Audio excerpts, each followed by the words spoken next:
Šiandien kūrybinio pasimatymo svečiuose yra Kristina Balčiūnė. Tai Kristina save taip pristato multi-passionate kūrėja, tai turi daug visokiausių tokių aistrų, aš taip galiu pavardinti, tu pridursi, jeigu kažko neįvardinsiu. Tai esi rašytoja, lino raižinių pradedi irgi kūrybos kelią, kaligrafijų užsiemi, pieši, kuri muziką, neri, ko dar neįvardėjau. Dainuoju. Jo, mažiau, taip. Bet... Nu, vat man... Pabandykim šitaip. Taip. Nu, atrodo viską. Man rašytoja taip. Aš tai sakau, aš rašau. Rašai, ne? Aš rašau. Tas turbūt kažkaip...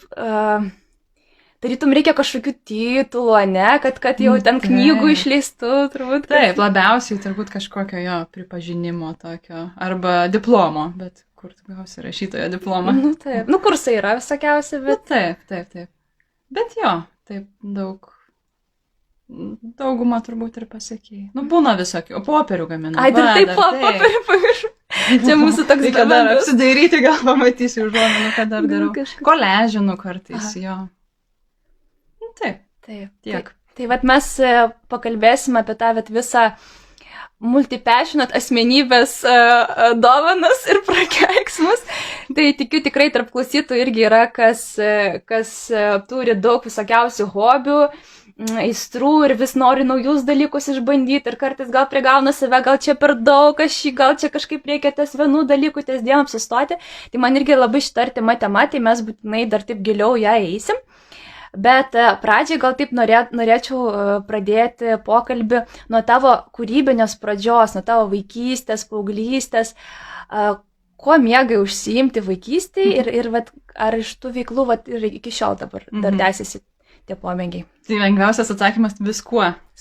Jo, bet pavardinsiu truputį. Man atrodo, ryškiausias tai buvo noras rašyti, nes labai norėjau išmokti raidės, labai norėjau išmokti skaityti kuo greičiau ir kai tik išmokau, tai ten nuo kokių jau 7 metų aš tos eilėraščius rašydavau ir pasakas rašydavau ir vis kažką apie gamtą, ten apie žvaigždynus, apie liūdną beržą, atsimenu tokį eilėraštį. Tai jo, rašymas buvo tas, kur tikrai vaikystėj nuolatos aš rašydavau ir net nelaikiau to kaip kažkokia veikla, kurią aš darau, tiesiog, natūraliai tai būdavo.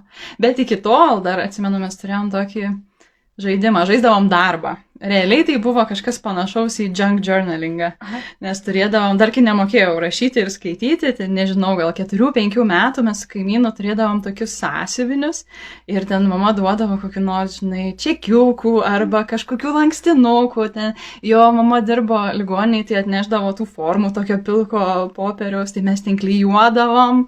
Ten rašydavom savo kringeliais nemokėdami, koležindavom, žodžiu, klijuodavom galiukus, viską ir čia būdavo, mes dirbam, mūsų darbas. Tai tokia pati pradžia. O po to tai aš buvau tas vaikas, kur eina į visus būrelius, viską noriu veikti.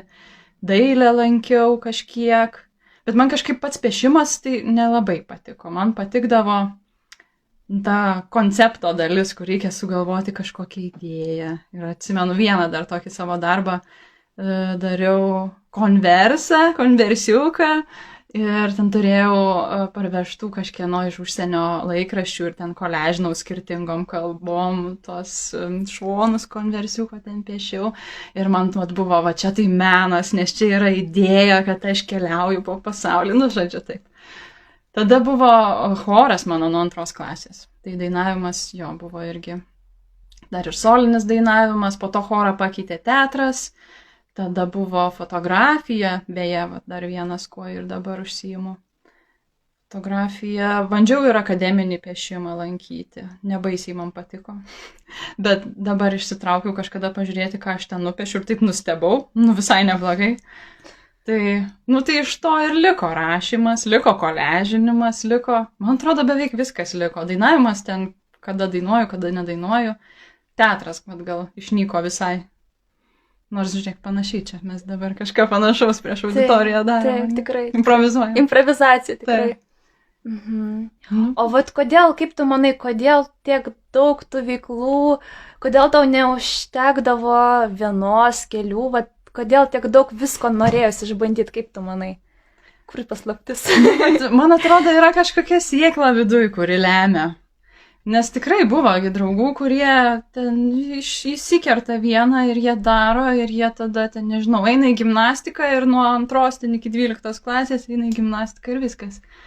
Nu, man įdomu viskas. Aš norėjau daugiau išbandyti. Man atrodė visą laiką, kad, nu, taigi čia ir tas yra, ir aš viską galiu savo kūnu patirti. Nu, toks vienas tas gyvenimas, man visą laiką norėjęs kažkaip visko daug. Nu, jeigu galima patirti, ką reiškia, pavyzdžiui, vaidinti scenoje. Nu, tai kodėl ne? Taip, Kaip galima nenorėti patirti, man tiesiog nesuvokiama. Tai man turbūt tiesiog kažkokia, nu, vidinė siekla. Aš nežinau, kaip tu jauties, iš kur tas. Man atrodo, kad čia gali būti, kad yra gal kažkokie charakterio, gal, nežinau, nežinau, ar tinkamas žodis charakterio bruožas, bet asmenybės galbūt kažkoks bruožas labiau. Tiesiog tikrai yra žmonės, kurie gal labiau tokie koncentruoti, galbūt labiau tokie, nežinau, jų dėmesys gal labiau koncentruotas. Ir jie susitelkia ties tam tikra veikla ir jiems svarbu pasiekti kažkokį labai tokį gal net profesionalų rezultatą, ne? O yra žmonės, nu, vat, kaip mes ir turbūt tarp klausytojų irgi tokių žmonių yra, kuriems, vat, kaip tu sakai, kad labai norisi ir tą išbandyti.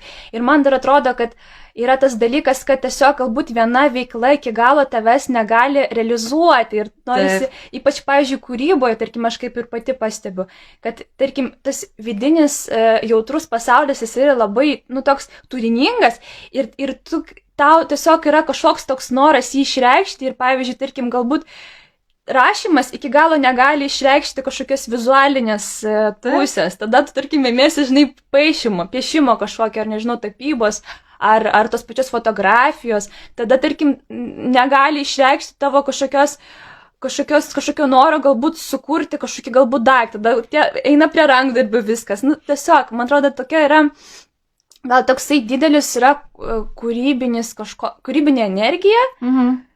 Kaip vat, yra upė žmonių, vat, yra tiesiog žmonės, kurie galbūt kaip į vieną upę tokią viską paleidžia visą energiją. O mes kaip tokie maži upeliukai, kurie vis tiek viskas kažkada vienu metu visai eina į vieną upę. Nu, čia, vat, man atrodo, tas yra ta problema galbūt, nu kaip, ne problema, nežinau, ar tinkamas žodis, bet tai, kad kartais mums atrodo, kodėl ir tas yra nas ir kaip tai sueina, kaip tai esu aš, ne? Bet kažkaip, man atrodo, tas vis tiek, nu, tai nėra kažkokie žmonės, tai vis tiek esi tu, tavo tokia daugialypė asmenybė. Nu tai kaip, aš nežinau, man atrodo kaip pasaulis, nu jis toks spalvotas ir jo tiek daug. Ir čia, nu, per tas visas kūrybos išraiškas, ne tik, kad save dedu, bet kartu galiu ir kitais būdais patirinėti tą pasaulį, patirti, nu, pavyzdžiui, per fotoaparato objektyvą. Galiu per judesį savo kūną ir ten santykį, žinai, su kito kūnu, per balsą ir kaip žmonės reaguoja į tą balsą, per rašymą. Nu, man atrodo, čia toks, nu, man apskritai kūryba atrodo toksai, nu, stipriai gal pasakysiu, bet dvasinis dalykas labai. Ir jis tada atspindi tą ryšį su pasauliu. Kad mano ryšys yra per visur, aš noriu viską pažinti. Ir tikrai suprantu tuos, kurie nori, nu, vat, paimti tą vieną veiklą ir ją padaryti iki galo tobulai. Man gal nėra įdomu iki galo ir tobulai, nors yra perfekcionistas ten kažkur, bet man įdomu, nu, vat, pažinti per šitą prizmę. Paimu kaligrafiją ir dabar pažįstu kažkokį, vat, naują pasaulio aspektą, kuris egzistuoja kažkur visada. Arba, nežinau, nesu cianotipijos išbandžius ir galvoju, wow, taigi čia toks stebuklas. Dar vienas lobis. Padedi ten kažkuo, tai apipilį, uždedi lapelį, palieki ant saulės, ten įvyksta abrakadabra ir aš turiu paveiksliuką. Nu, kaip galima nenorėti, atrodo. Tikrai. Nu, tikrai toks ir pasaulio pažinimas ir per tą tada, nu, aš galiu tarsi bendrauti su to pasauliu.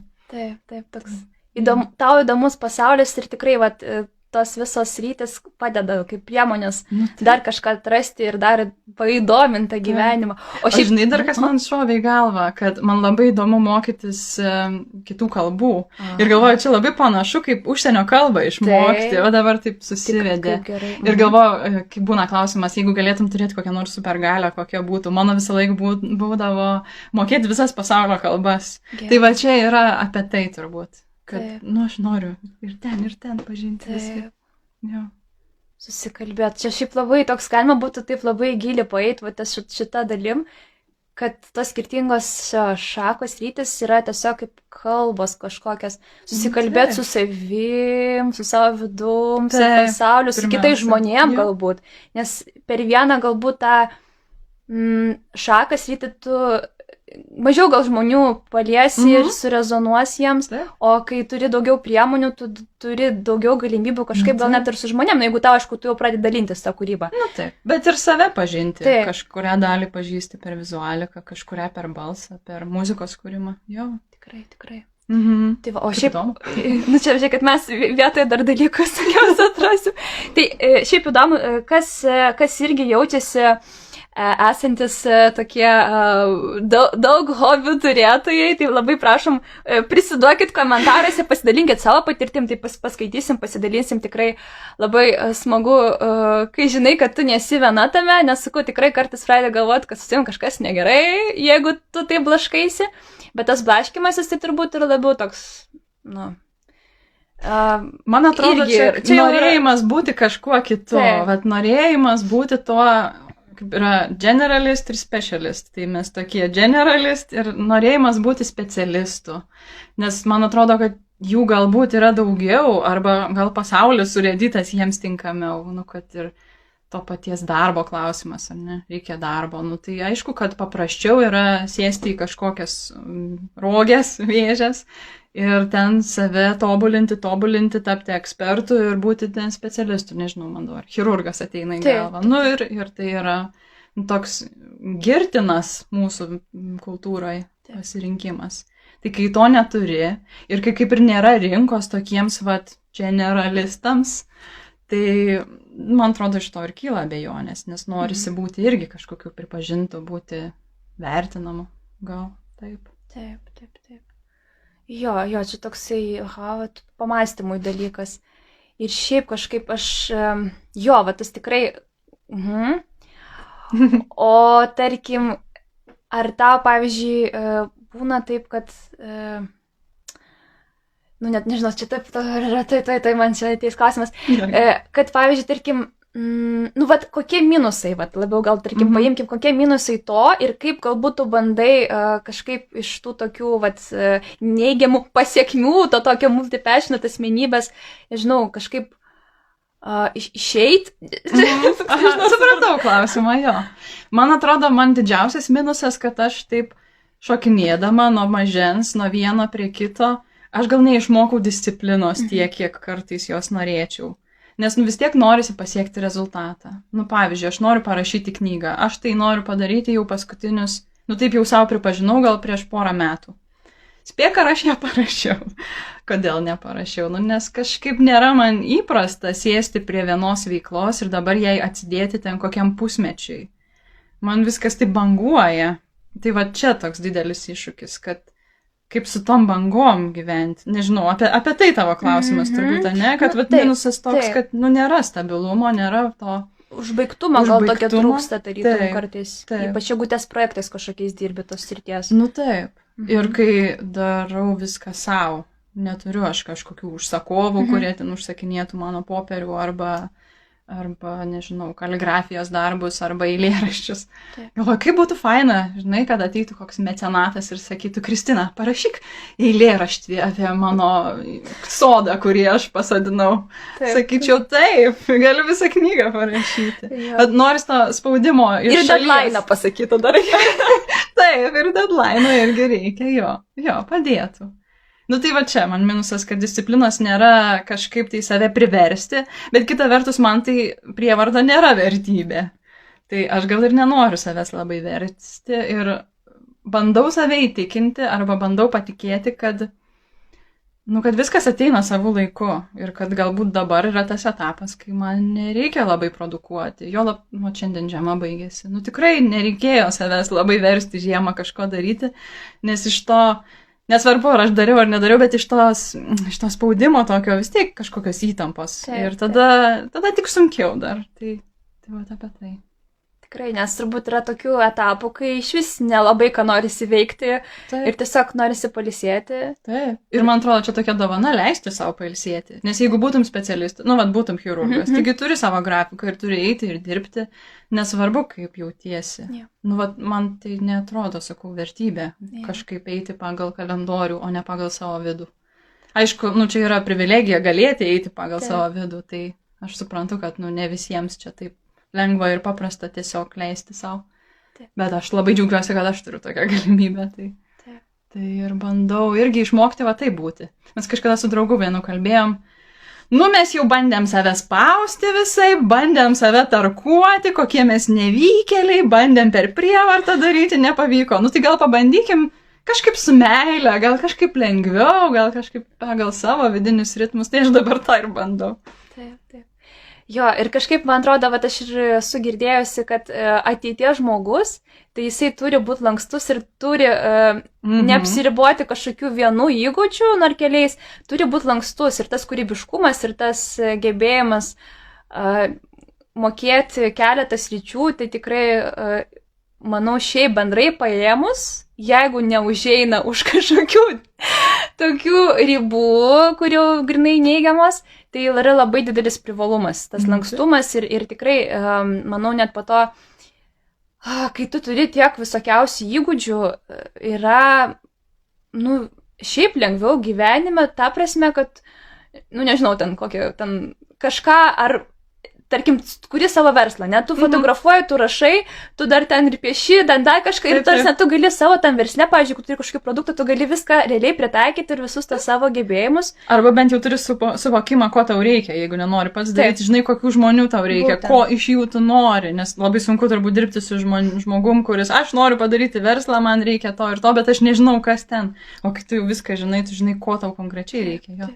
Bet galvoju, pasakė ateities, bet, čia yra tas praeities žmogaus, renesanso žmogaus. Tai va tas grįžta, čia kaip mados sugrįžta. Tai čia žmonių mados dabar. Tai va turim, čia jau besiklausančių labai smagu ir Simona rašo, kaip patinka tai, ką kalba. Tai matyt irgi artimas dalykas.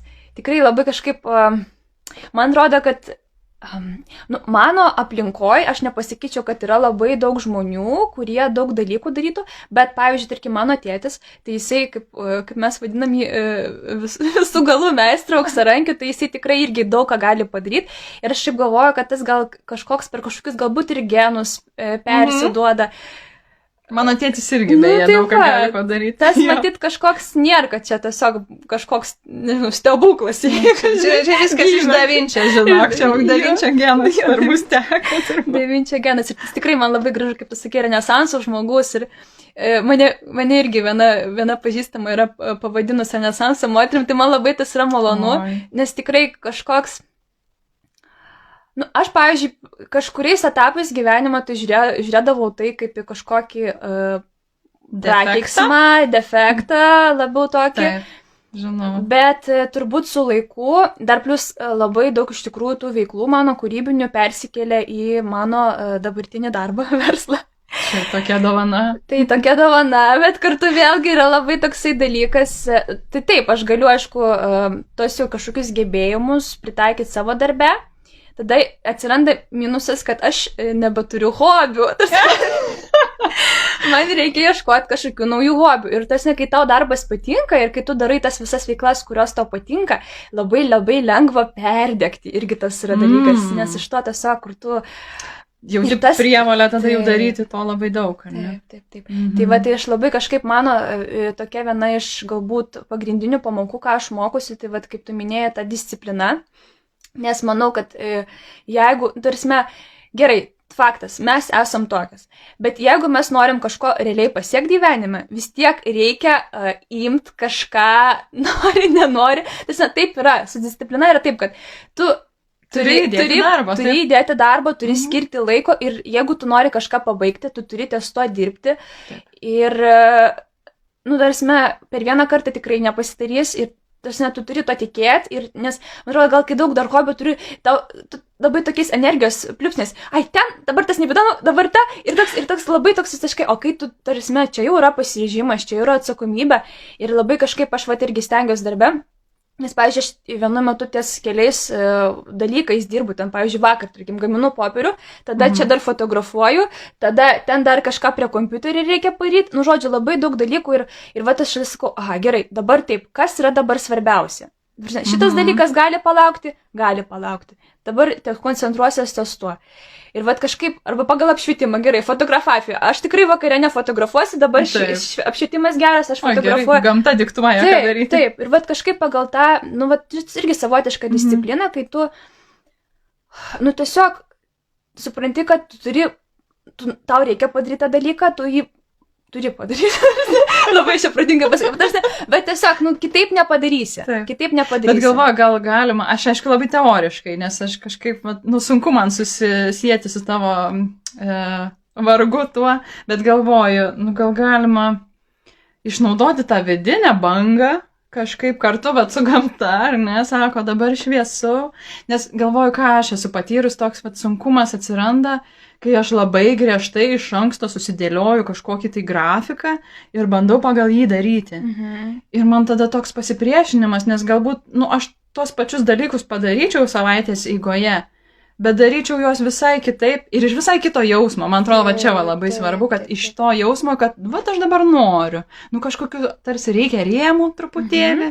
Bet jie tokie, biški, bliūri tokie gali būti. Jie turi bendrauti su vidumi kažkaip. Nu, aišku, čia labai utopiškai ir labai teoriškai. Utopiškai, bet galima ir pasvajoti, žinai, kad tikrai yra tokia galimybė, nes, pavyzdžiui, aš irgi, tarkim, turiu kažkokius tam tikrą darbų sąrašą ir aš tiesiog žiūriu, pavyzdžiui, aš žinau, kad aš turiu tą padaryti, bet aš jaučiu, nu, bet tarkim, nėra labai kažkoks degantis darbas. Ir aš jaučiu, ką šiandien, va tikrai, kaip tu sakai, iš tos tokios, nu, va, iš tokios geros energijos, kur tas nepripriortai, kad va dabar reikia padaryti. Nes vis tiek, nu, kai tu rankomis darai dalykus, ta energija irgi perdadi. Tai va irgi aš, ten ar storiuose stebiu kūrėjas, irgi savo, kad stengiuosi nedirbti, kai nėra nuotaikos, sveikatos, nu, tiesiog, va, nes, nu, tas tikrai persiduoda ir tada... Ir perdėgymas. Jo, į minusą eini. Ir tas, nu, man atrodo, lemia, kad kai aš darau, kai nenoriu, vat, iš tos prievartos, nu, tai tada ir greičiau perdegu, nes jeigu darau visą laiką ant tokios bangos, o dabar noriu šito, dabar padarysiu šitą, tada truputį pailsiu, o dabar jau noriu kito. Ir tada, man atrodo, nu, gal ir nebelieka tiek daug grėsmių perdegti, jeigu neprievartauji savęs. Taip. Tai va, tas labai iš tikrųjų, aš manau, kad labai svarbu save geriau pažinti ir jausti, kas tau veikia. Va, pavyzdžiui, dar, va, kaip mes mėgstam pašnekėti irgi apie human designą, tai va, koks yra, pažinti, pavyzdžiui, koks tavo energijos tipas yra. Ir va, kažkaip, kaip pažįsti save, va, šiaip iš tokių galbūt giluminių dalykų ir šiaip bendrai iš gyvenimo, žinai, kuo toliau gyveni, to daugiau save pažįsti, tu po to kažkaip jauti, kas tau veikia ir kas tau neveikia, kaip tu, pavyzdžiui, jautiesi po to dalyko, kai tu, pavyzdžiui, pasiilgiai vienaip, ar kaip kitaip, tai va tas ir iš tikrųjų, nu, tiesiog manau, kad yra kažkokie principai, ten, nu, aišku, ten visi žinom, sakau, va, ta disciplina ar panašiai, bet vis tiek tu turi jausti, kaip tau veikia, bet tikrai, jeigu tu nori kažką pasiekti, tai tikrai yra, tu turi ties to dirbti. Nu, faktas, kad ten sėdint ir žiūrint pro langą, knyga nepasirašys. Būtent. Tai tu, aišku, tas irgi yra, kad tu, žinai, galbūt galvoji, taip, tas mintis idėjas ateina, bet tu turi prisėsti ir atlikti fizinį veiksmą. Ir tai tikrai, jeigu, aišku, nebent tu ten pasaką kažkokį trumpą, gal parašysi per vieną kartą prisėdimą. Bet vis tiek po to redagavimas, nu, tas čia taip atrodo.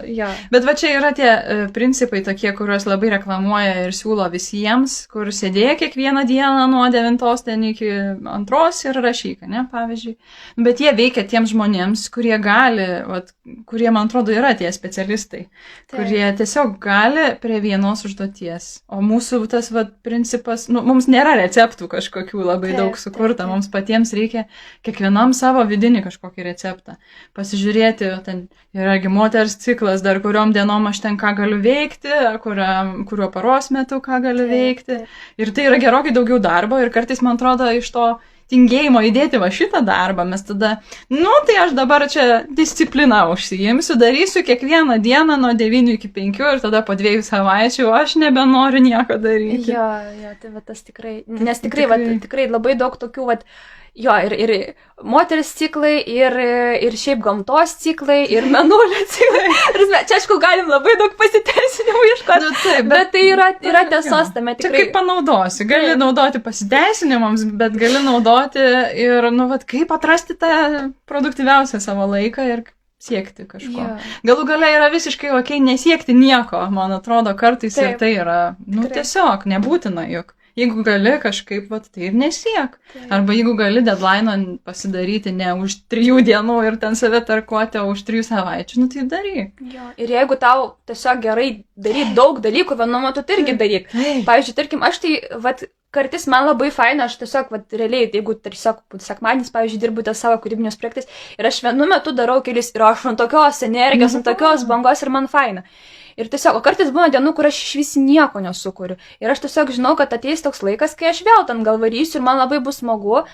O kitą kartą, kai aš daug projektų darysiu, man tiesiog stoga raus, nes tai tai čia kiekvieną kartą tiesiog atskiras atvejis yra. Man atrodo, čia labai reikalingas tas įgūdis klausyti savęs. Taip. Ir su meile klausytis, o ne, oi, aš čia vėl tingiu, oi, aš čia dabar kažkokia tai neįgali padaryti. Jo. Kaip tik, aš aišku ir pati to mokausi, nes dažnai sakau savo taip, kad, kaip tu gali dabar čia gulėti, bet man reikia, mano kūnas sako, Taip. kad aš turiu gulėti dabar. Taip, o tu pagulėsi ir po to su nauja energija galėsi prie darbų. Taip. Čia toks, kur, kai aš pagalvoju, mes pakraunam telefoną, o patys ten jau su raudona baterija, tenai bandom dar kažką padaryti ir kodėl mums nesigauna, žinai, o kas čia įdomu, kokia čia problemytė. Tai tas kažkaip, kad ir save pakrauti, ir nedarbų pakrauti, net jeigu darbas patinka, nes tiesiog, kaip tu kitaip pailsėsi nuo darbo, negu kad tiesiog, Tai tiesiog, aš, pavyzdžiui, sakau, bandau ieškoti savo hobių naujų, nesakau, kaip, pavyzdžiui, gitarą stengiuosi vakare prieš miegą pagrot, padainuoti, tiesiog savo malonumui ir toks labai kažkaip irgi toks nusinulina ir viskas jau galima eiti miegoti. Čia jau galima į kūrėjo kelio temą eiti, Taip, ne? taip, Nes ten yra labai stiprus tas akcentas, kad savo vidinį tą kūrėjo šaltinį reikia papildyti, kad galėtum iš jo semti. Čia grinai apie kūrybą. Tikrai mes taip prieisim, dar tik Gerai. Dar Simona parašė, kad ir jos tėtis irgi toksai auksarankis ir daug dalykų daro, tai tas tikrai matyti yra kažkokios tendencijos, čia galėtų būti koks mokslinis tyrimas gal padarytas, šiaip iš tikrųjų, gal ir yra padarytas, bet tikrai būtų įdomu patyrinėti. Ar čia genai, ar čia kas veikia? Aha, kas lemia tą multipassionatizmą. Jo, tai gerai, tai dar paminėjau kūrėjo kelią, tai pradėkim eiti apie juo. Tai šiaip Julius Cameron knyga The Artist Way, lietuviškai kūrėjo kelias, yra tokia visai, tokia jau nežinau, gal apie 30 metų, tokia jo, tai laikoma ta knyga, kurią rekomenduoja perskaityti kūrėjams, kurie nori atsiblokuoti ar atrasti savo kūrybiškumą. Tai papasakok, gal kažką dar nori pridurti apie šitą knygą, ką ji tau reiškia. Ir dar tu trečią kartą, dar gal papasakosi, koks tas turinys tos knygos ir kad tu trečią kartą tą knygą skaitai, kodėl skaitai trečią kartą, ką atrandi naujoje, kodėl rekomenduotum kitiems žmonėms. Žodžiu, tavo. Tai ta knyga yra paremta anoniminių alkoholikų programos 12 žingsnių sistema. Tai yra 12 savaičių tokia programa, knyga. Tai man atrodo šitą svarbu paminėti, kad jinai yra paremta labai dvasingumo principais. Ir ten yra daug apie tikėjimą, pasitikėjimą. Ir man atrodo, kad čia būtina kūryba ir pasitikėjimas turi eiti vienas šalia kito visada. Tai tokie. Ką dar apie tą pačią knygą? Ten yra esės, kiekvieną savaitę skaitomos esės ir užduotis. Ir yra 2 pagrindiniai principai, kurių reikia laikytis visos programos metu. Tai vienas jų yra ryto puslapiai, kuriuos mes labai mylim. Ir kitas yra pasimatymas su savo vidiniu kūrėjai. Tai pirmus 2 kartus, kai aš skaičiau tą knygą, tai aš pasimatymų nedariau, dabar tik tai pradėjau juos daryti ir atrandu visai naują sluoksnį. Bet kiekvieną kartą, kai skaitau tą knygą, atrodo, kad atrandu kažką tokio savo. Tai pirmą kartą skaičiau, Nu, tada aš iš viso turėjau labai keistą santykį su žodžiu kūryba, kūrybiškumas, kūrybingas. Aš visiškai negalėjau dėti į vieną sakinį tų žodžių su savimi. Man atrodė, kad aš tai tikrai nekūrybingas žmogus. Bet, nu, vat kažkokia vidinė ta sėkla vis tiek atvedė prie kūrėjo kelio knygos. Kažkoks vat tas noras. Tai man atrodo, pirmų kartų aš tiesiog atrakinau savo galimybę iš viso galvoti apie kūrybą, galvoti apie tai, kad aš galiu kurti ir kad visata, šaltinis, dievas, kažkokia tai ta didžioji kūrenčioji jėga mane sukūrė kūrenčią nebereikalo, kad, nu, aš irgi galiu kurti. Tai pirmas tas buvo turbūt galingiausias toks skaitimas, kur man atsivėrė visiškai naujas kūrybinis pasaulis.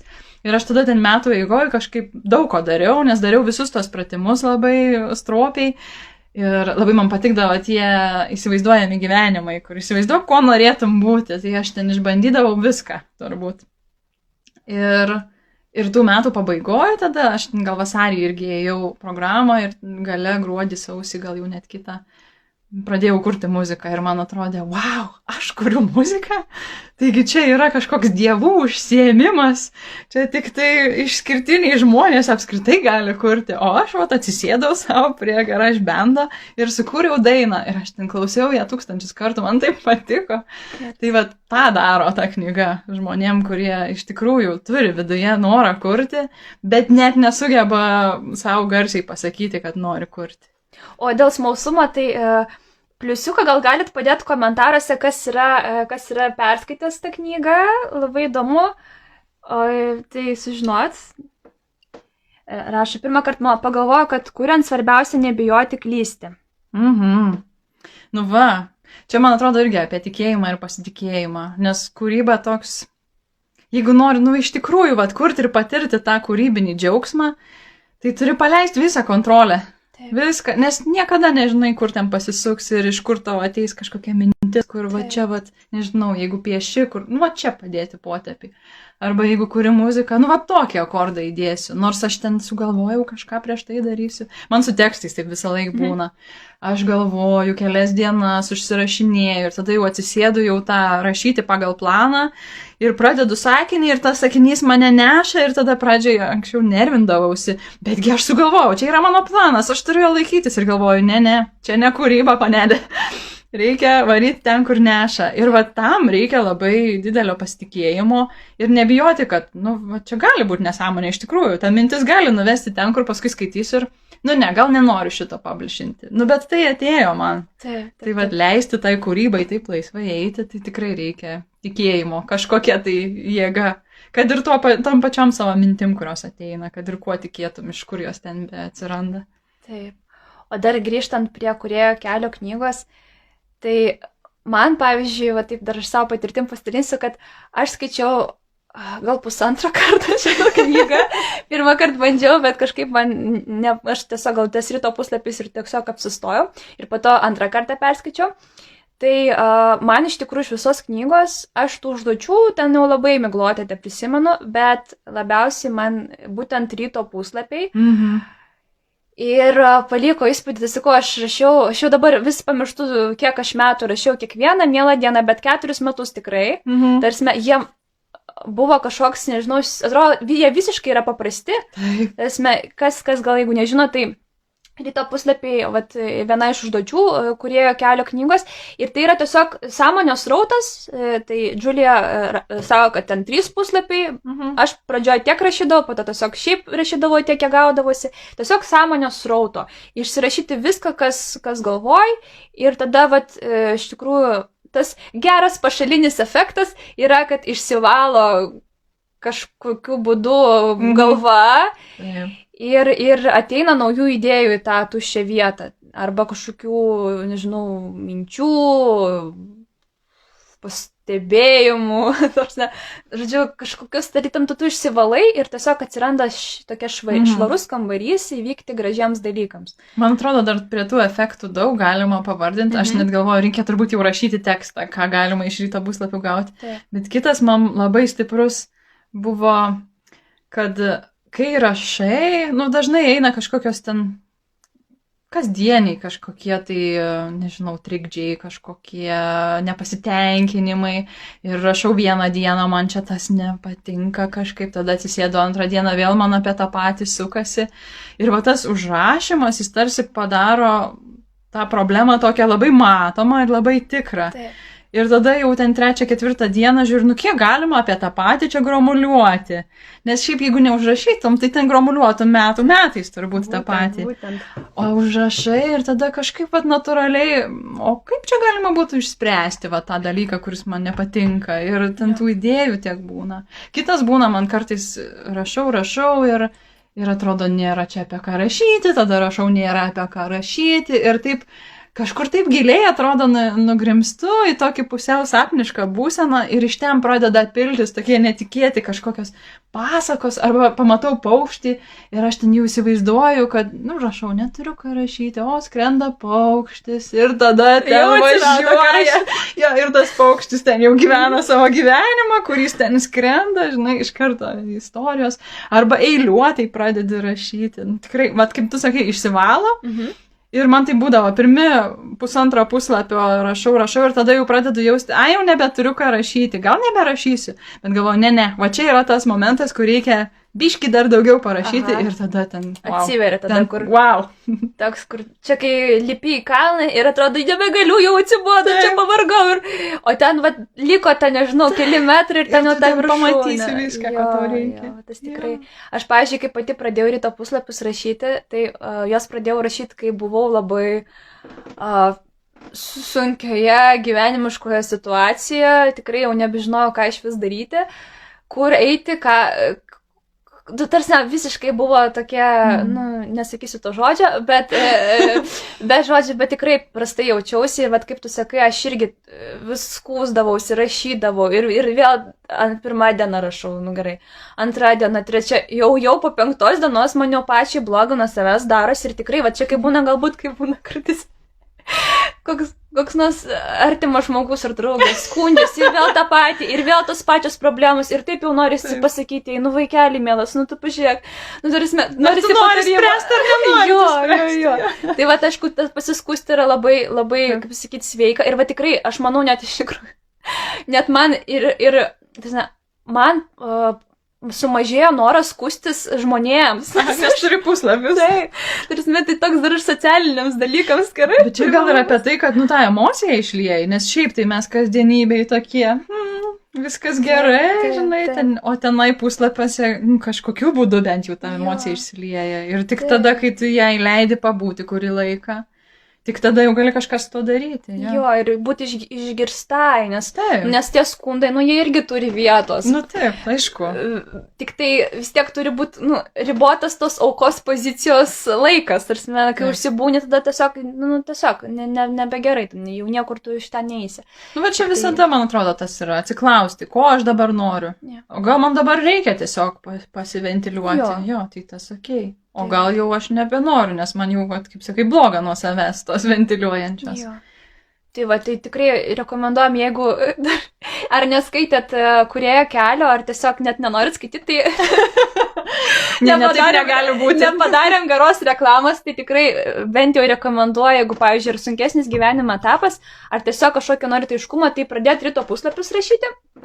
Net, aišku, sako ryte rašyti, bet jeigu jau ryte nesigauna, tai galima ir kitų dienos metu.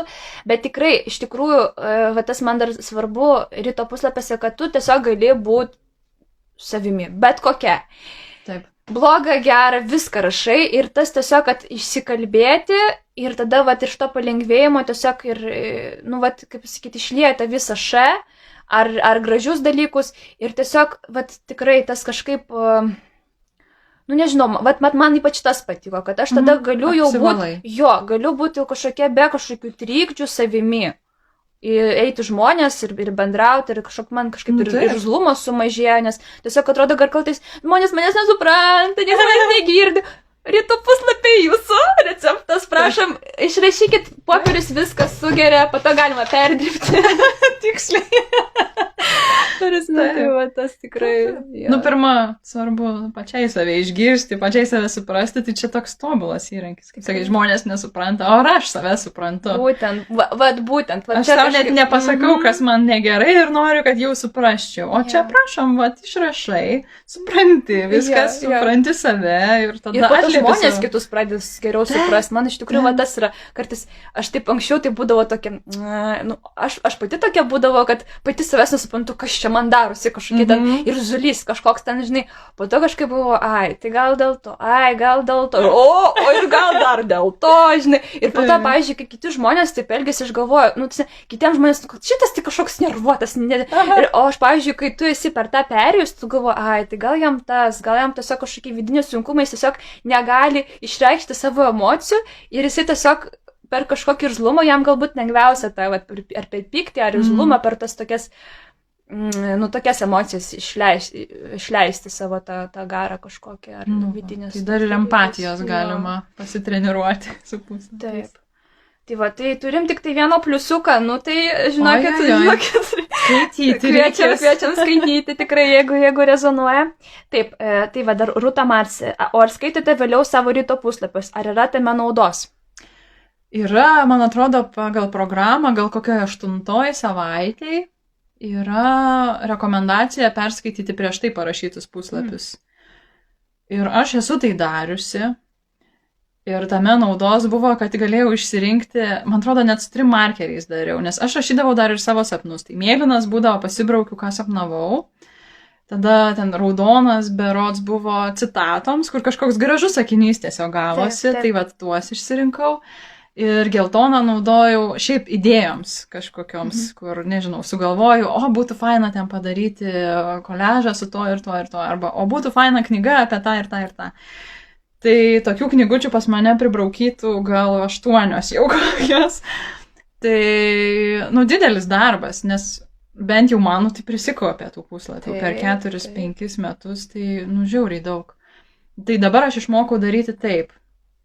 Kai užsirašau ką nors, tai tada paraštėse parašau sapnas, ten apie tą, arba idėja, eilėraštis, ten dar kažkas. Tai iš to naudos yra. Ir kartais būna, sėdu rašyti teksto kokią nors ir galvoju, aš apie tą kažkada rašiau ryto puslapiuose. Ir tada praverčiu, pasižiūriu, užsirašau, tai yra naudos. Taip. Kai jau išsivalo visas. Tikrai. Jo, aš tai kažkaip truputį žiūrėdavau kaip į dienoraštį, tai kartais grįždavau, jeigu kažkokią datą, kažkokiu metu, man kažkas buvo, patapdavo svarbu, kaip aš tuo metu jaučiausi, per kokias emocijas praeidavau ar mintis, tai grįždavau. Bet šiaip negrįžtu, nes ypač pirmi puslapiai. Taip, yra toks. Atsiprašant, vėmalas, grinai vėmalas ir tai yra normalu tarsi. Tikrai nėra ten ką labai daug skaityti. Dėl to, man atrodo, visai aktualu tiesiog brauktis spalvotai ir tada ir lengviau grįžti būtų. Galvoju, einant jau parašiau ten ryto puslapį, susibraukiau, kas naudinga ir važiuojam. Ir šiaip toks atrakina, man atrodo, gal net kažkokius rašymo kanalus, tie ryto puslapiai, nes tiesiog tu gali rašyti bet kaip, bet ką, nėra tas neaišku, gali atsirasti tas vidinis kritikas, kuris, čia kažkaip kartais paskaitys, perskaitys ten tavo, ką tu parašė, ar ten, kad tu žinai sąmonė kažkokia, bet būtent ir yra testinis šitas dalykas, kad tu su kiekvienu tuo prisėdimu rašytų, vis tarytum sustinki galbūt ir vis mažėja tas balsas ir vidinio kritiko, ir cenzoriaus, ir šiaip kažkaip, tikrai, atrodo, rašyme, toks sąmonės srautas, net, man gal net viena iš užduočių yra kūrybinio rašymo. Kūrybinio rašymo, tai tas tikrai. Man tai ten dar tokia erdvė tikrai pasitreniruoti, jeigu aš turiu tekstų idėją, tai tiesiog pabandyti, aš rašyčiau taip. O gal kažkaip kitaip rašyčiau, kažkokią kitą sakinio struktūrą, arba eiliuotai, arba ten lietuviškai, angliškai ten irgi mainosi. Tiesiog ten toks, kaip smėlio dėžė, kurioje gali bet ką daryti, užvertėjai ir niekas nebematė, kaip pilį sulygini. Tikrai, reikia tikėtis, kad niekas nematė. Rašo pirmą kartą mama, aš neskaitau, bet yra tekę užmesti akį į labai senus užrašus, irgi rašo ryto puslapius jo. Linga Silverdot rašo, aš dabar 3 knygos savaitė, gan nelengva man bent kol kas. Nu, taip, čia tas vis tiek nėra iš tikrųjų toks, kur, tipo, hopa, viskas taip lengvai, ten tas užduotis daryti ir viską praeidinėti. Vat ypač praeitos savaitės tie skaitiniai buvo, man irgi kažkaip pasirodė tokie sudėtingi, nes labai daug ten yra apie vaikystę tų užduočių ir tikrai ne visiems ir ne visada yra jėgų ten knibinėtis po kažkokias tai patirtis, kur manęs kažkas nepalaikė, pavyzdžiui, kur aš gal norėjau kurti ir mane ten sutripė, išdergė mano darbą ir tada gal man užsirakino ten visiškai. Tai ypač jeigu pirmą kartą skaitant ir vat tokių tų įžvalgų atrasti, nu tai man atrodo, čia jau gal net ir terapeuto reikėtų, kad galėtų prižiūrėti tą tiesiog, kas iškyla, kažkaip dar tą integruoti, apdirbti, kažką su tuo padaryti, nes taip, nu, pačiam iš savęs skaitant ir tas sudėtingas patirtis knibinėjant, tai nėra lengva. Nėra lengva, jo. Ir tiesiog vėl galbūt ir gali būti dar nelengva, nu, čia aš savo patirties sakau, kad galbūt tas vėlgi ta disciplina kažkokia irgi ten tiesiog prisės prie tų klausimų ir bandyti atsakyti kažką iškapstyti, gal nebūtinai ten kažkas gal ir skaudaus yra, bet tiesiog, nu, ne visada kodėl, žinai, ir kodėl dar reikia. Bet tai įdomu, iš kur tas pasipriešinimas irgi kyla. Galbūt ten yra kažkas va tokio stipraus, ką reikia labai tau peržengti, kad pereitum į tą kitą kūrybinį levelį, bet nu, koks nors ten vidinis muilintojas sako, gal nereikia, gal mums ir taip gerai, gal aš nenoriu čia. Bet aišku, gali būti, man atrodo, antra gal savaitė, man atrodo, kad kalendorius tiesiog per greitai juda, dvigubai per greitai dienos pasibaigė. Tai gali būti ir taip. Ir aš, man atrodo, esu dariusi, kad, nu, kai dabar tai aš kaip ir skaitau viešai, tai stengiuosi laikyti tų savaičių ritmą. Bet darydavau, kad nu vieną ten kažkuria 6 savaitę skaitau 2 savaitės, pavyzdžiui, ir darau tas užduotis ir tada man taip, nu, kol pasivėju tarsi save toje programoje, kad nesijaučiau, kad kažką praleidau, kažko čia nepadariau, tai, žinai, kūrybišką knygą reikia kūrybiškai ir skaityti. Taip, tas tikrai. O dabar taip apie rašymą mes čia šnekam. Aš labai dar norėčiau pakalbėti apie tai, apie tavo naujienlaiškį Substacke.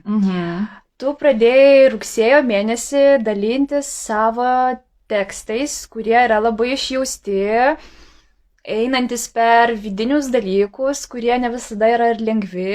Ir vat papasakok savo patirtį, nes tu iki tol ar tu dalinaisi tekstais tokiais nuoširdžiais, kodėl tu sugalvoji, kaip tu pasijauti pasiruošta daryti ir ką tau tas rašymas teikia.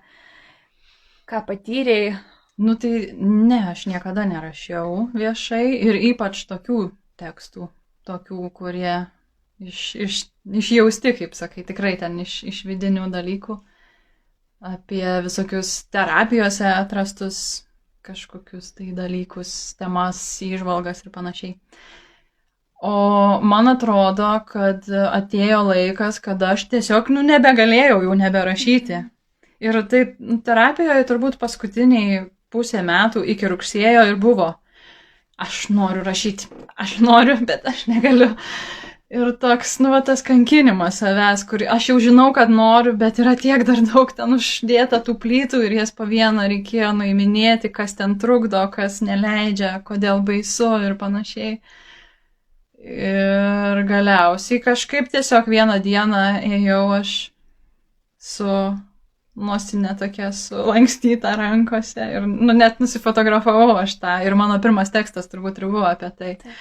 Ir galvoju, wow, kiek čia daug telpa į tą nosinę. Ir kažkokie labai gražus sakinys atėjo. Va čia yra, kažkas pakišo man labai gražų sakinį ir tada aš ten mašinoje greitai jį užsirašiau ir galvoju, va čia būtų visai nieko tekstas. Ir kaip tik tuo metu ten cirkuliavo tasai Strutleso iš YouTube'o kūrybinis challenge'as Alphabet Superset. Ir jis ten kvietė visokių rūšių ir mediumų kūrėjus jungtis kas savaitę, susigalvoti pradžiai savo temą, rėmus apie ką tu darysi, kokioj maždaug temoj ir kodėl tu tai nori daryti, ten daug dalykų. Ir tada kas savaitę pagal kiekvieną abėcėlės raidę tiesiog padaryti tekstą. Ir rugsėjus kaip tik buvo 2 metai mano terapijos jau su mano dabartinė terapeutė. Tai atėjo man ir žodis, anniversary. Ir galvoju, wow, čia viskas, nu tiesiog, žinai, kaip būna. Vat vieną dieną, atrodo, paskutinę plytą nuėmiau, atėjo vat vaizdinys, kažkoks gražus sakinys ir dar jis sudėrėjo su tuo challenge'o tema ir tada, nu tai viskas. Padrasinimas, gal tas challenge'as kažkoks buvo, žinai, vat, tam irgi motivacija galbūt pagaliau pradėti. Taip, žinai, vat, ir leidimas, gal net sakyčiau, kad ne aš čia pati sugalvojau, bet va, čia, žinokit, yra toks challenge'as, tai nu aš prisijungiau, kažkaip lengviau. Taip, va challenge'as šiaip geras dalykas, iš tikrųjų, jeigu sunku viškai pradėti kažką daryti, tai vat... Taip, jungtis prie ko nors, kas daro. Nes kartu tada... drąsiau. Jo. Nu tai va taip ir pradėjau. Kokių dar klausimų buvo? Ką tau tas rašymas davė, duoda? Tiesiog kaip tu jautiesi, pavyzdžiui, rašymo pradžioje ir kaip tu dabar jautiesi? Ir kokie galbūt tavo planai galbūt susijęs su to rašymu? Pusę vėl pamiršiu klausimą. Gerai, tai tiesiog kalbėk apie tą rašymą, bet kokios tau mintis ateina? Pradžioje man buvo labai labai baisu. Man atrodo, natūralu, nieko čia naujo nepasakiau. Dabar kartais irgi būna baisu, bet mažiau. O baisumas apie tą, nu, vat tą parodymą savęs, nes, nu, ašgi nerašau kažkokių tekstų, nežinau, 10 būdų greitai praturtėti. Žinai, kur paguglinė arba tas dirbtinis intelektas generuoja ir, nu, būtų labai paprasta ir jokios čia baimės atrodo. Bet kai rašau apie tos savo vidinius dalykus, nu, tai baisu save rodyti ir baisu, kad paskaitys, nu, vat, vyras skaito ir jis kiekvieną kartą, kai skaito man, o Dieve, tu neskaityk, nes tu dabar viską perskaitysi ir atrodo, kad aš viską apie mane žinosiu, nors aš pati parašiau, nu, ir suprantu, kaip tai nelogiška, bet toks, kad, nu, vat, mane pamatys, arba kažkas iš pažįstamų perskaitys ir ką jie tada apie mane galvos, o Dieve, jie pamatys mane, nes, nu, aš ir rašau apie tai, kaip aš esu. Kitas dar dalykas, kas baisu buvo, kad aš labai norėjau angliškai rašyti, nes kažkodėl man va tos temos, tokios emocinės sveikatos ir to, apie ką aš ten rašau, žodžiu, žymiai lengviau einasi anglų kalba. Atrodo, angliškai lengviau pasakyti, lyg ir gal daugiau turinio aš apie tai vartoju tą kalbą. Ir vat, dėl tos kalbos nebuvau tikra, ar man čia gausis, ar nesigaus, ar aš čia klaidų padarysiu. Neduok Dieve, žinai, padarysi gramatinę klaidą. Po to skaitau aš native speakerių tos tekstus ir galvoju, nu va, nu ir padarė, nu ir ką. Tekstas nuo to nenukentėjo. O dabar tai kažkoks toks biškis sąstingis, nežinau, atrodo, kad ta žiemos pabaiga taip jau tempia mane už kojų, jau atrodo reikia, bet ir dabar tikrai kas antrą savaitę gal tik tai parašau aš po tekstuką. Tai čia bendrai apie tai, kaip jaučiuosi tame, nes vis dar yra challenge'as, aš dar esu S raidėje šiuo metu. Bet šiaip, va, tas rašymas, nu, atrodo atsirakino. Man buvo neįtikėtinai sunku pradėti, o dabar aš negaliu patikėti, kad aš nerašiau iki tol. Atrodo, nu, kaip aš galėjau? Taigi, va, atsisėdi ir rašai, paspaudi publish ir jis yra tenai ir nieko neatsitinka. Aš niekaip ten nenukentėjau, visą sveiką, galūnės vietą. Viskas tvarkoj, nes obaliais ten supuvusiais niekas nerašė, kad tu čia savo apsigalvoji, kas tu čia tokia manaisi esanti.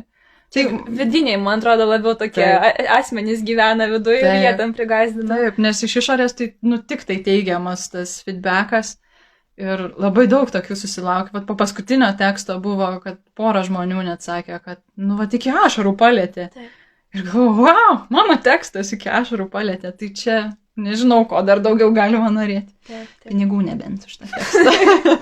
Bet čia toks, žinai, suprantu, kad čia yra. Dar kita tema, čia, žinai, pinigai. Jo. Taip, tikrai, nes kažkaip aš pat irgi būna man tokie pliupsniai, tokių tekstų, kur susikopia, tarytum, toks...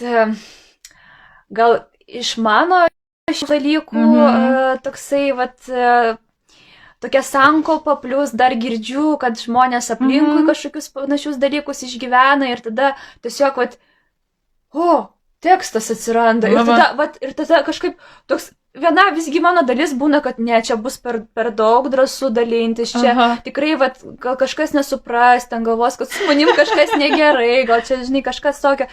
ar tiesiog, labai didelis pažeidžiamumas dalintis tokiais tekstais. Yra visą laiką lengviausia rašyti tiesiog šaltai viską, bet aš visą laiką lengviausia tai su kabutėm ir su klaustuku, ar iš tikrųjų yra lengviausia rašyti pagal kažkokius šablonus. Ilgai tai bus tiesiog kančia. Tiesiog tada dar neatrodo nebesinori rašyti. Bet sakau, ir kažkaip aš pasidalinu tas tekstais.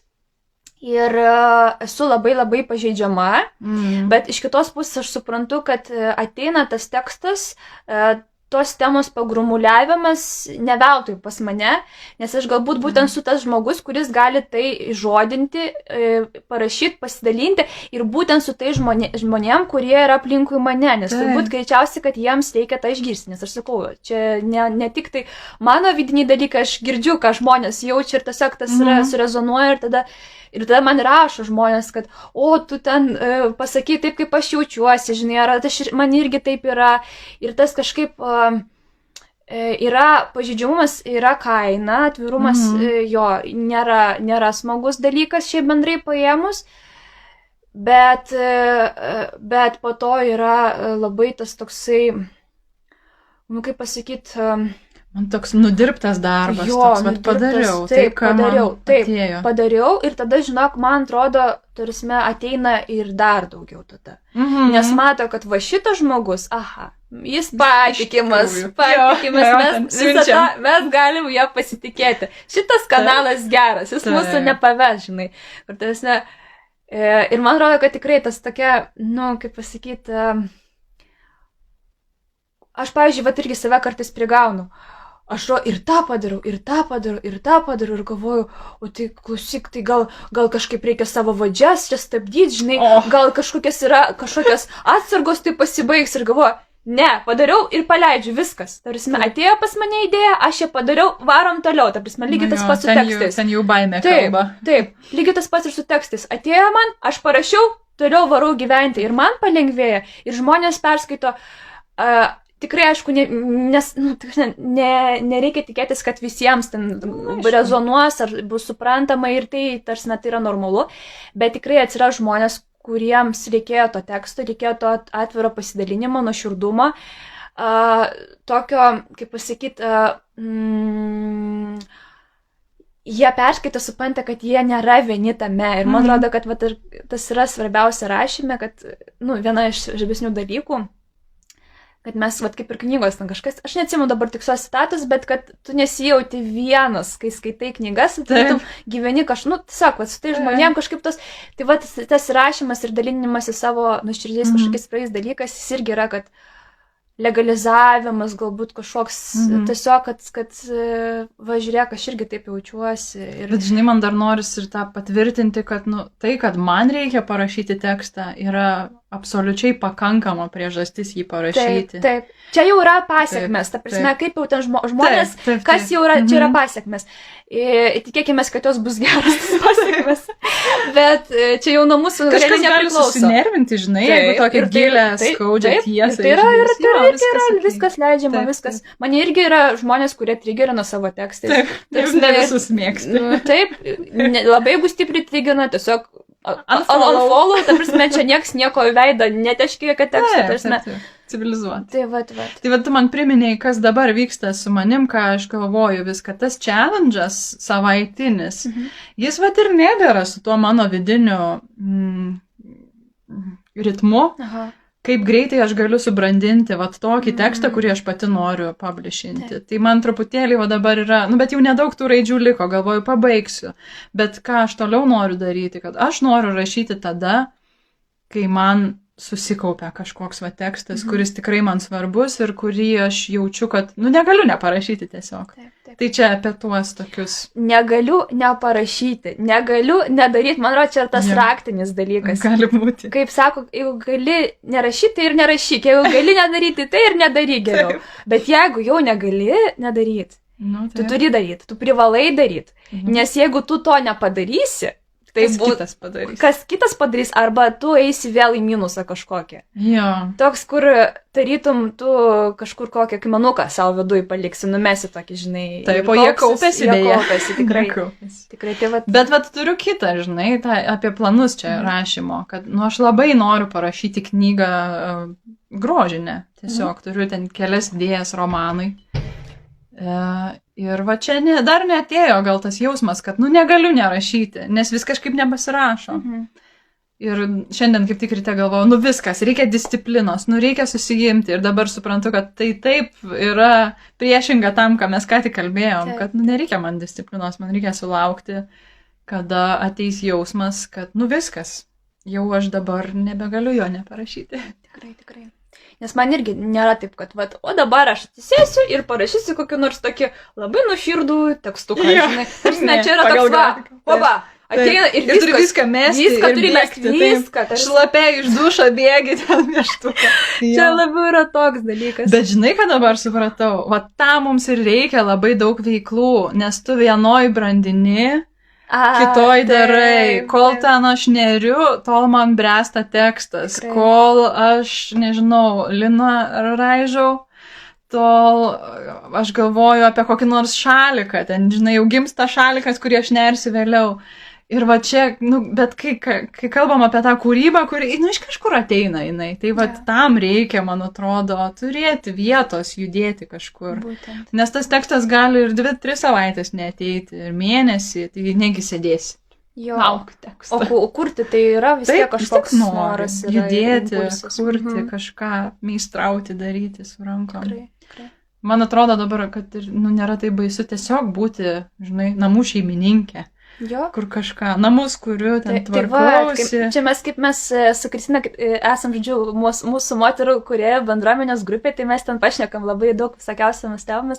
Tai va, kur mes kalbėjom, kad tiesiog kūryba yra kasdienybės kūryba ir tas, kad nebūtinai kūryba čia kažkokį tekstą parašyti ar nupiešti, ar fotografuoti, tiesiog kūrybiškai gyventi ir tai, man atrodo, gal net yra nemažiau svarbi, tarsi, man atrodo, net yra gal iš tikrųjų taip net ir svarbiau negu už kūrybą, nes tiesiog tai yra, kiek tos kūrybos, kiek tų idėjų iš tikrųjų procentaliai yra tavo gyvenime, vis tiek yra daugiau buities ir jeigu, ta buitis tokia neįkvepianti, man atrodo, net kažkaip, jeigu esi kūrybiškas žmogus, tai kažkaip, kodėl tau taip nuobodu tos indus plauti, tavrasme, gerai, pagalvokim, kaip čia, kokios muzikos įsijunkim, nežinau, ten kažką dainuot balso, kažkokį ten, nežinau, pratimą fone įsijungti ir dainuotus indus plaut, tiesiog, kad... Bet net jeigu esi tiesiog, tas kūrybinis kažkoks, tai ten, nežinau, šaltinis kažkur čiurlena, tai plaunant indus žiūri pro langą, pavyzdžiui.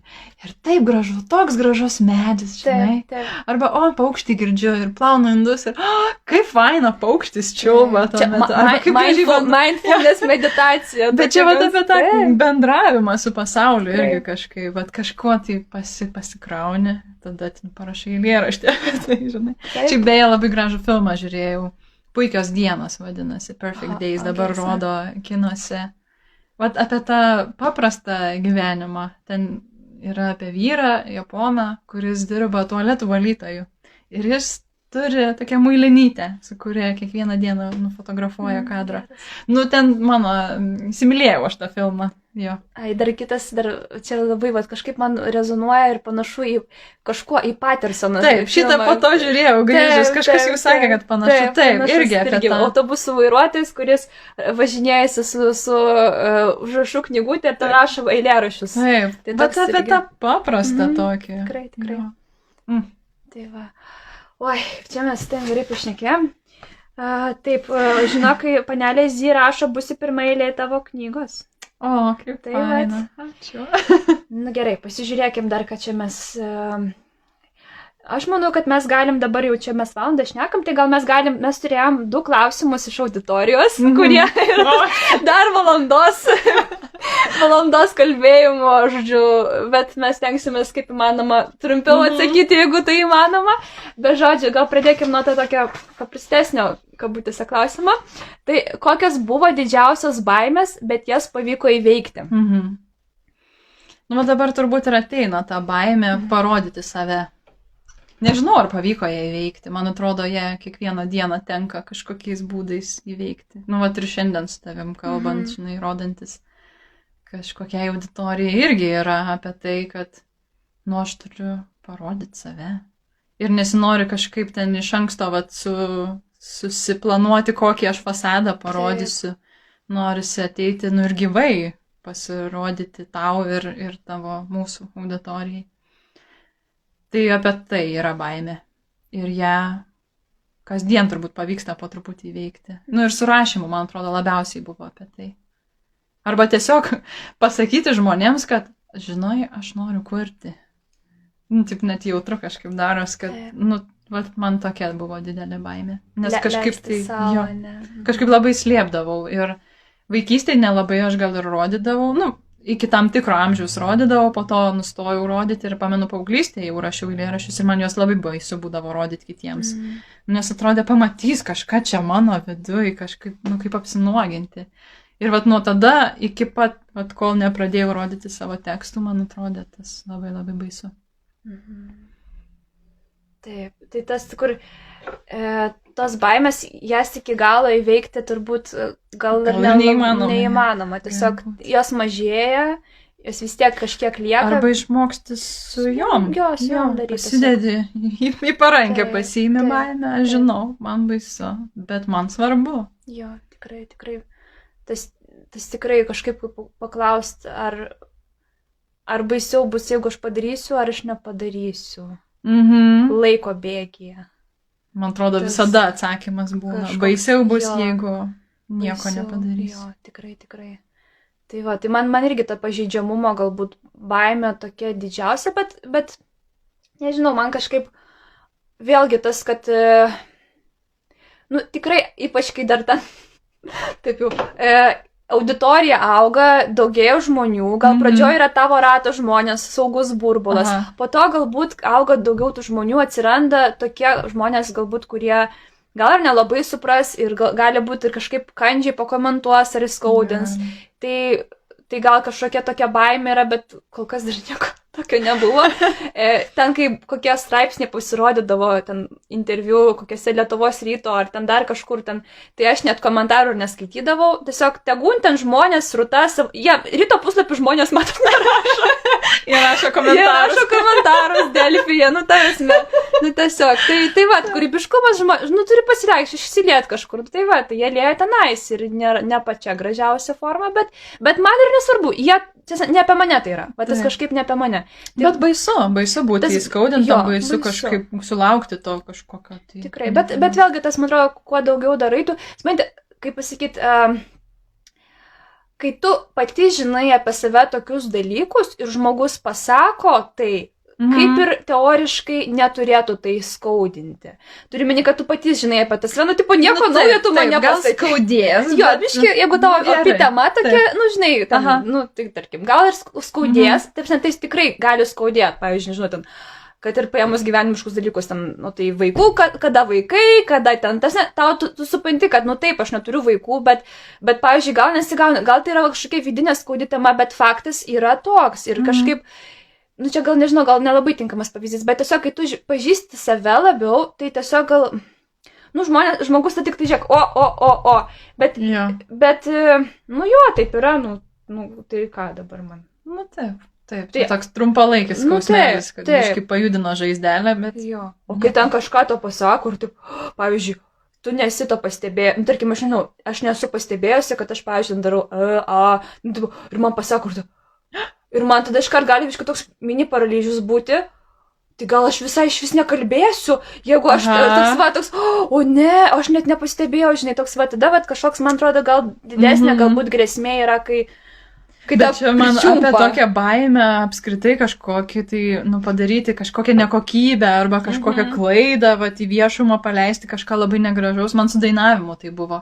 Ir man atrodo, dabar aš dėl to gal ir nedainuoju, nes man tiesiog, nu, nesigauna ten labai tobulai, taip kaip aš norėčiau.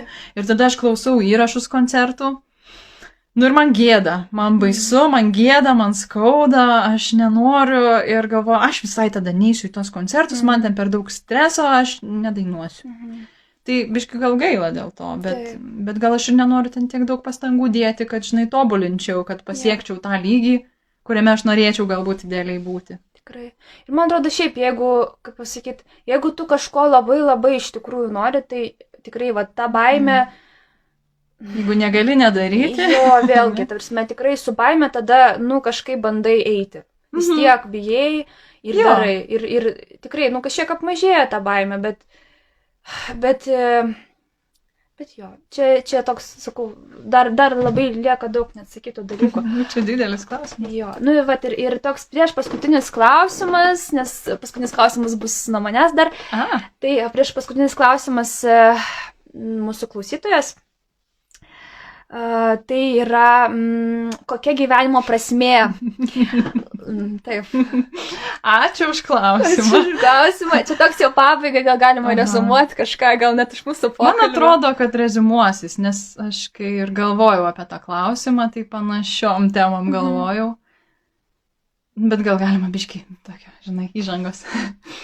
Kad aš tai tikiu, kad kiekvienas savo turi, kiekvienas turi susikurti ir aš net ir tekstą apie tai rašiau, apie aktyvų dalyvavimą savo gyvenime, kad, nu, realiai mano gyvenimo prasmė yra tai, dėl ko aš aktyviai renkuosi kiekvieną dieną gyventi. Taip. Nes aš renkuosi, kiekvienas renkamės. Ir kartais atrodo, kad, nu, gal ne visiems tai kažkaip savaime aišku, kad mes renkamės.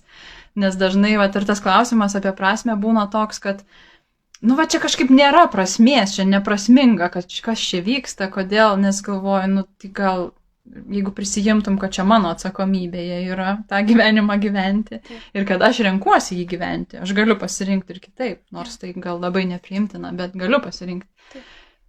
Tai va dėl ko aš aktyviai renkuosi gyventi, tai man būtų čia toks, žinai, jeigu savo noriu atsisakyti. Gražiai pasakė, O mano atsakymas tai yra patirti, tiesiog patirti va šitą gyvenimą.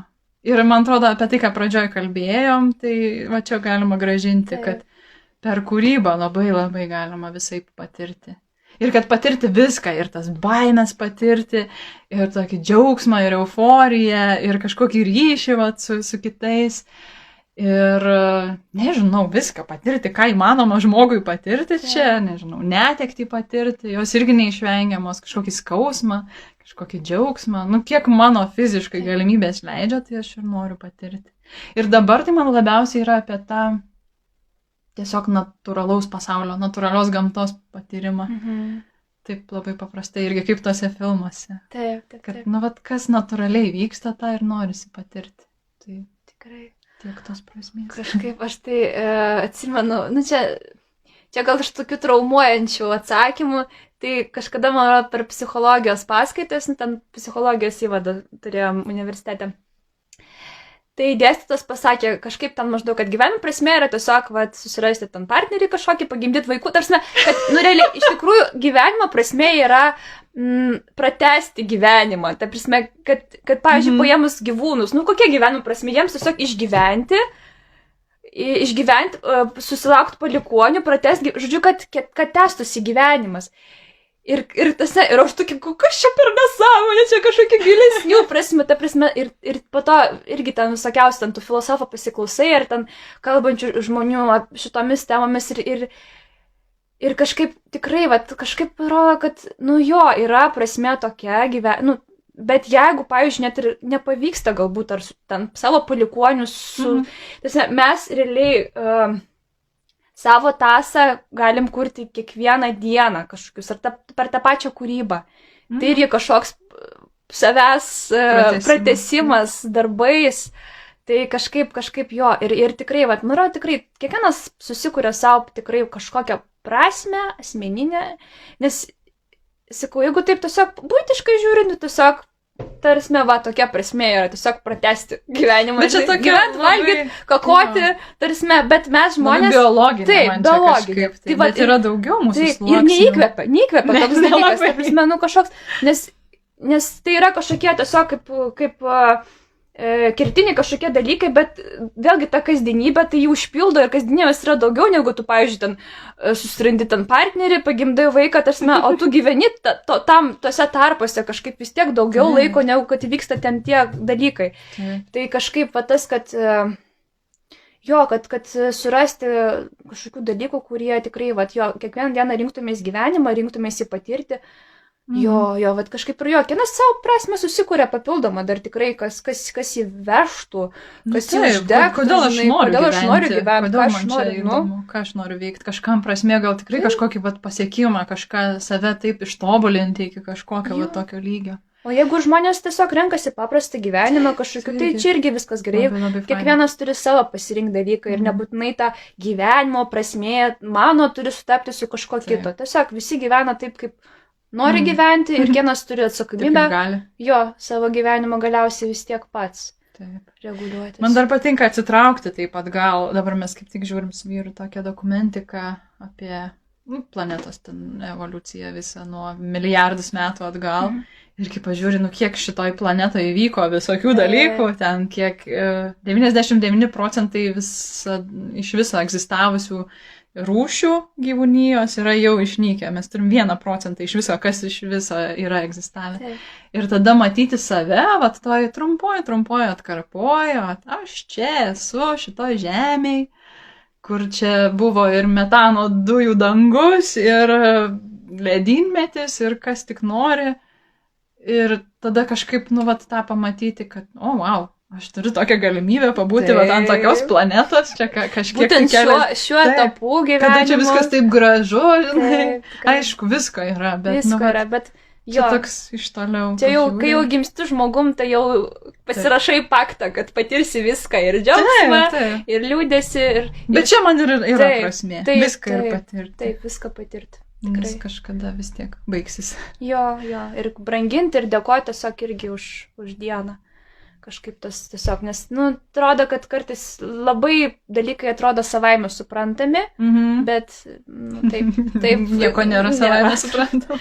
Jo, tai mes, čia tokies mūsų filosofijos šito klausimu, tarsi mes nesam čia kokie filosofijos, psichologijos doktorantai. Negūrų. Negūrų esam, tai tiesiog savo kažkokiam mintim pasidalinam. Ir paskutinis klausimas, toks tradicinis jau patapęs kūrybinių pasimatymų, tai kurį aš vėl kiekvieną kartą bandau suformuluoti. Tai kokią žinutę iš dabarties savęs perduotum praeities savo, tai pradedant eiti ar kūrybos keliu, ar šiaip tiesiog bendrai gyvenimiškai. Vieną kokią nors tokią žinutę praeities savo. Dabar turbūt labiausiai ir sukasi tai, apie ką mes gale ir kalbėjom.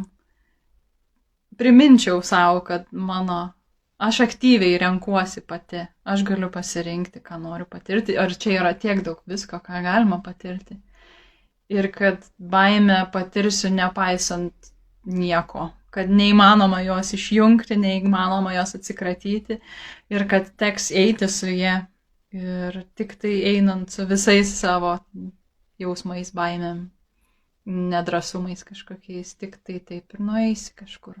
Nes, dėl ko taip sakau, nes labai ilgą laiką, man atrodo, aš labai priešinausi, labai bijojau to paties tokio gyvenimo tekėjimo. Kažkaip man norėjos viską, žinai, kaip medį apkarpyti, taip, kad jis taip, sukontroliuoti viską, pašalinti viską, kas neigiama. Kai jau bus viskas tobula, tada aš kažkaip ten kažką darysiu. Bet, taip niekada nebuvo ir nebus. Tai tą turbūt priminčiau savo ir galvoju, kad būtų buvę smagu žinoti tai jau nuo gerokai anksčiau. Taip. Ačiū, kad pasidalinai. Gal dar kažką norėtum pridurti? Gal ne, jau norėčiau tos ramunėlio arbatos, kuri beveik atšalo. Kuri turėjo būti skirta nusiraminimui prieš pokalbį, bet oi. Taip, dar Rūta Mars parašė, kiek daug lengvumo klausantis. Tai tikėkime, jį parašė prieš ilgą laiką, tai gal gyvenimo prasmės atsakymai, gal irgi tikėkime nepasirodė labai apsunkinantis. Ačiū, tai ačiū Jums labai visiems visoms, kas klausėsi, klausysis. Ačiū Kristina. Tau už pokalbį, už pasidalinimą, prašom. Tai ką, palinkėsim Jums skleidimasi, drąsos. Paimti savo gyvenimą į savo rankas. Atsakomybės. Jo. Į savo stebuklingas rankas ir nepamiršti, kokios jūsų stebuklingos rankos, kiek mes gražių dalykų galim sukurti. Dar mums rašo panelė Zi, ačiū. Tai, Ačiū. Bet kaip įdomu, kad laivas jisai toks vėluojantis pas Kristiną telefone. Ugniakurė, ačiū Jums labai, kad klaus. Prašom, aš vėlgi mokusi, tai yra toks dalykas, kad kai padėkoju, sakyti prašom ir tada ačiū ir Jums. Tai va toksai, kur labai irgi svarbus dalykas. Man buvo smagu. Buvo smagu tikrai. Ir pradėjo tekėti viskas ir... Taip. Nes ta pradžia turbūt yra sunkiausia, ne? Taip, bet kaip gerai, kad mes gyvai sustikom. Tikrai, tai va, toks dar gyvesnis pokalbis, dvigubai laivas. Tai va, tai dar kartelį. Ačiū visiems ir... Pagvaigo net, kvapo pritruko. Ir bus įrašas, tai va, tai gražios jums dienos ir savaitės, tai tiesiuosi prie išjungimo. Ate, laimingai.